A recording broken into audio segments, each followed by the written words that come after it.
Hi everyone, welcome to Pavani starts. ఈరోజు మనం tomato పప్పు చేసుకుందాం. చాలా కమ్మగా ఉంటుంది ఇలా తయారు చేస్తే. ఒకసారి చూసేయండి. ముందుగా మనం ఒక కుక్కర్ తీసుకోవాలి, ప్రెషర్ కుక్కర్. అందులో 1.5 కప్పు నేను పప్పును వేసాను అనమాట. దీన్ని శుభ్రంగా నీట్గా ఒకసారి ఫ్రై చేసుకోవాలన్నమాట. ఫ్రై చేసుకున్న తర్వాత క్లీన్ చేసుకోవాలి. ముందుగా మనం మంచిగా ఫ్రై చేసుకోవాలి, మంచి స్మెల్ వస్తుంది. ఫ్రై చేసుకున్న తర్వాత దీన్ని నీట్గా క్లీన్ చేసేసుకొని ఇప్పుడు ఇందులోకి మనం పొడవుగా కట్ చేసుకున్న టొమాటో, పచ్చిమిర్చి, కొద్దిగా చింతపండు అన్నిటినీ కుక్కర్లో వేసేసుకోవాలి.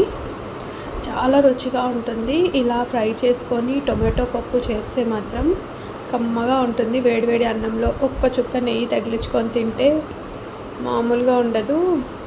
ఇందులో కాస్త పసుపు వేసి అలానే వాటర్ని యాడ్ చేసుకొని కొద్దిగా ఒక 1 టేబుల్ స్పూన్ ఆయిల్ని వేసేసి 3 విజిల్స్ వచ్చేంత వరకు మనం గ్యాస్ మీద పెట్టేసుకోవాలి. 3 విజిల్స్ వచ్చేసిన తర్వాత లిడ్ ఓపెన్ చేద్దాం. చూడు, చక్కగా మెత్తగా ఉడికిపోతుంది పప్పు.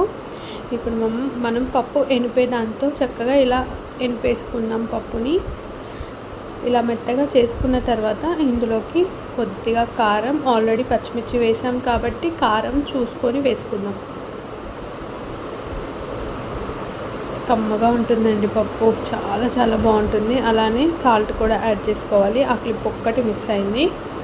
ఇప్పుడు మనం ఒక గిన్నె పెట్టుకొని అందులోకి కొద్దిగా ఆయిల్ని యాడ్ చేసి తాలింపుకి తయారు చేసుకుందాం. పొడవుగా ఆనియన్స్ కట్ చేసుకొని ఎండుమిర్చి, కరివేపాకు, జీలకర్ర, వెల్లుల్లి అన్నీ వేసేసి మంచిగా ఫ్రై చేసుకోవాలన్నమాట. ఇవి గోల్డెన్ కలర్ వచ్చేంత వరకు ఫ్రై చేసుకోవాలి.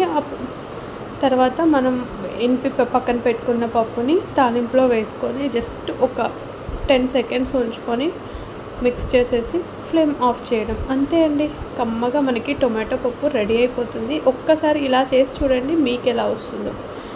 Bye thank you.